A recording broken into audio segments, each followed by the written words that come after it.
আজকে এখন চলে এসেছি টালা প্রত্যয়ে সরস্বতী পুজোর থিম দেখতে। টালা প্রত্যয়ে দুর্গাপুজোয় কিন্তু প্রতি বছর খুব সুন্দর সুন্দর থিম করে, বাট এই বছর সরস্বতী পুজোর থিম করেছে টালা প্রত্যয়ে। কী থিম করেছে, কীরকম প্যান্ডেল করেছে, কীরকম প্রতিমা করেছে, পুরোটা আছে তোমাদেরকে ঘুরে দেখাচ্ছি।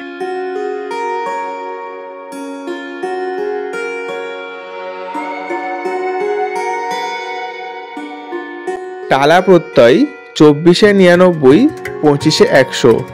এই বছর অর্থাৎ 2024-এ তোমরা সরস্বতী পুজোয় টালা প্রত্যয় দেখতে পাবে বিশেষ একটি চমক।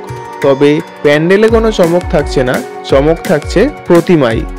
এই বছরে টালা প্রত্যয়ে সরস্বতী ঠাকুরের হাইট হচ্ছে 12 ফুট এবং প্রতিমা শিল্পী পরিমল পাল।